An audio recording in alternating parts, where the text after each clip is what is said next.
On a Lakers shirt. I don't. Prairie View A&M. One of my close friends went to Prairie View. Awesome. Dope. You went to Prairie View? I did not. Oh, okay. Respect.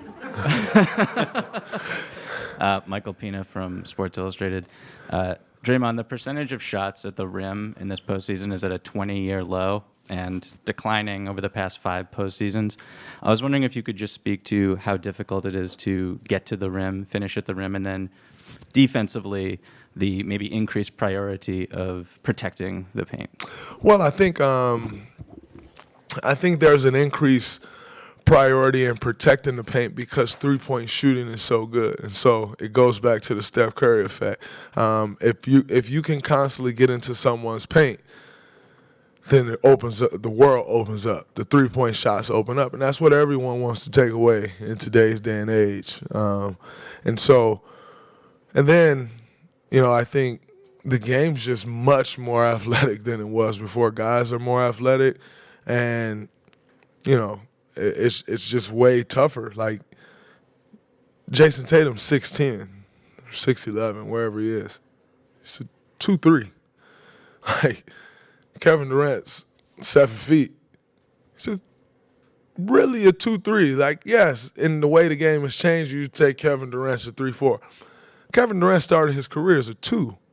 And so when you look at that, the overall length of guys in this league, and then you couple that with athleticism, and it just makes it so much tougher to get to the rim and finish. And I think that's a huge change in this game. And then also, teams are hunting more threes. And so even the priority for most teams, it is to get in the lane and kick out for a 3, as opposed to getting to the lane and finishing at the rim, or getting to the lane and getting to your mid-range. It's to get there and kick out, and I think that adds to the drop as well. First row on the left. Hey, Draymond. Tomer Zarley from Clutch Points. We were just talking to Clay, and Clay said that whenever he has a bad shooting night, he kind of YouTubes Game 6 Clay. That's his thing.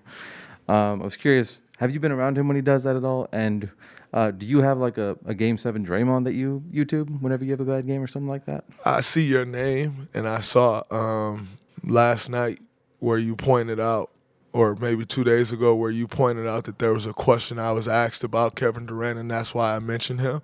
And so I want to say thank you for your honesty and for your duty to this job. I know the world that we live in now is all about clickbait, and people will cut the question off so that they can try to make it appear as if I'm just up here talking about Kevin Durant like I don't have anything else better to do in my life. So I want to say I appreciate you and just upholding the integrity of media, because when I speak about the new media, that's what I'm speaking about. The integrity of this business has been lost, and bringing that integrity back to this business. So I want to say thank you on your work. That was incredible, and I appreciate that. As far as Game 6 Clay, I haven't seen him YouTubing it, and the reality is if I did, we'd probably make fun of him. So it's probably good that I haven't. But I think for us, what's up, Mark? I think for us, you tend to go back to those experiences. You tend to draw from that, and because ultimately, when you think about things like from our perspective, especially a shooter like Clay, you always hear the term, get to the free throw line or get a layup, because you just need to see the ball go in the rim. It's not always that simple in the game. And so if you can go back to that and like, just a reminder, like, I know I can do that. I know what I'm capable of. I can go back, I can feel that, and it gets you to feeling good about yourself. I think that's a very big deal, and I think that's an underrated thing. It's the power of the mind. I always talk about how powerful one's mind is. Obviously, we all know that in the world. The power of the mind, if I can see that, I can get that in my memory bank, and I understand it. Now I can bring that to fruition. Now I can lean up on that. Man, I know I'm capable of doing that. And so I definitely have times where I go back and I look at old games, making shots or defending, whatever it is that you feel you need to come up at, and just try to draw from that experience. Second row on the right. Bullied, CLNS Media. Draymond, how much through the first 2 games have you felt that this series is kind of a contrast to styles and, some of the physicality you tried to instill in Game 2? Did you feel like that was a response to something the Celtics were doing in Game 1 or just something you saw coming into this series that you felt you needed to respond to? I just thought it was something that we need to bring. You get to the NBA Finals and physicality and meeting force with force is important. And so it's just something that you have to bring to this game. I thought, when I looked back at Game 1, when I watched the film and even just how I felt, I just didn't think they felt us enough. And you can't get to this stage to this level, and the reason you lose is because a team didn't feel you. That's a shame. You have to lose once you get to this level because a team was just better than you. And I wouldn't be able to sleep with myself, or not sleep with myself. I wouldn't be able to live with, I wouldn't be able to live with myself if I'm going on about my summer and we lost the NBA Finals because we couldn't meet force with force.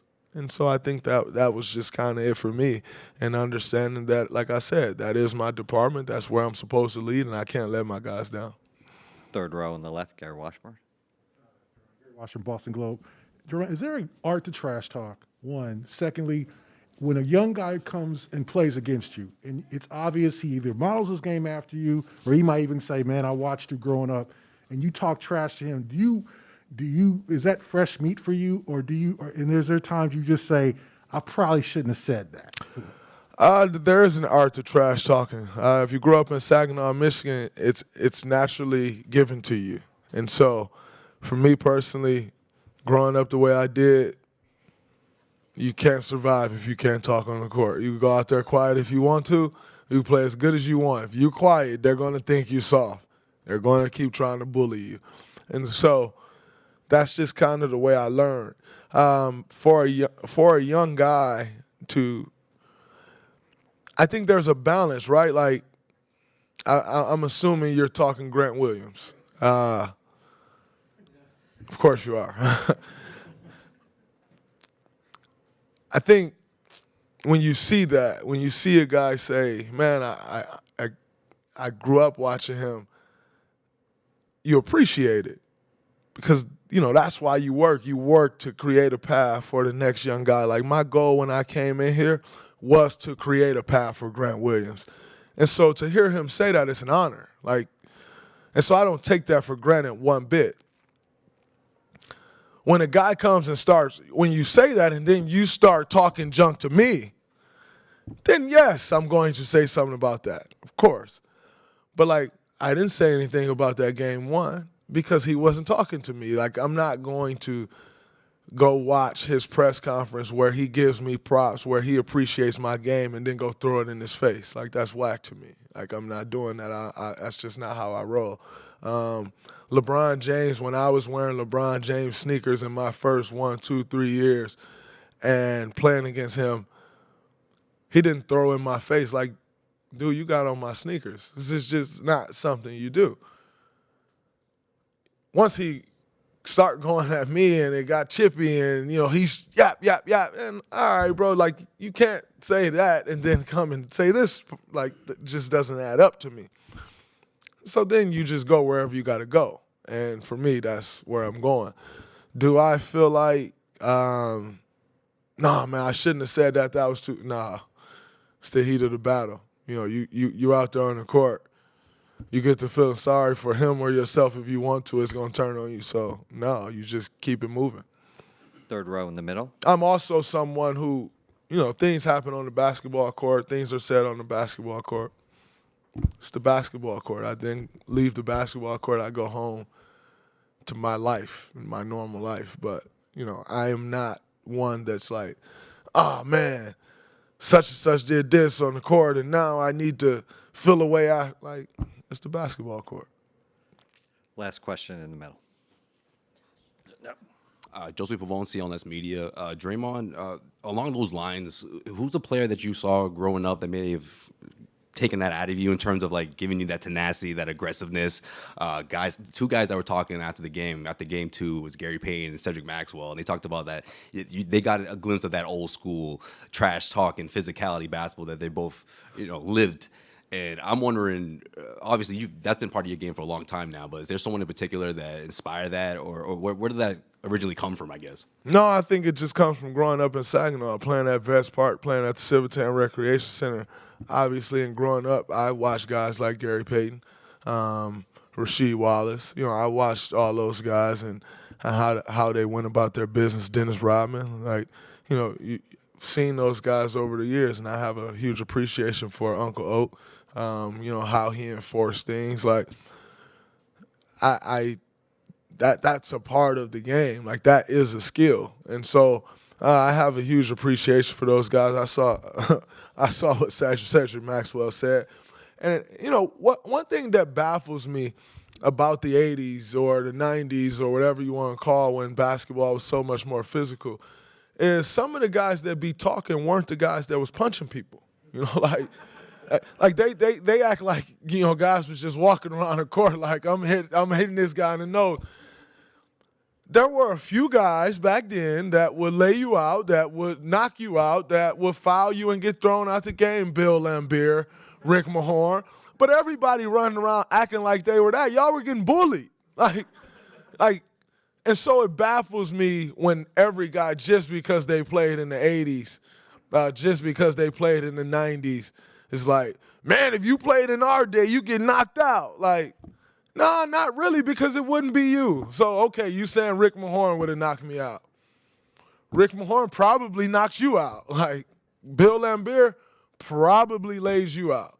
So were there enforcers of that time? Of course. Would they have knocked you out? Of course. Their fine was also $2. Like, it's just not the same day and age. If I go knock somebody out, I probably get fined $1 million. Like, it just don't work the same. And so, when guys get to making these comparisons or talking about, oh, if you played in this day and age, like, yeah. And if you played in this day and age, you would have had to be way more skilled than you were. And it's just different, like comparing the physicality to the game and everybody acting like they were just the most physical and brutal enforcers.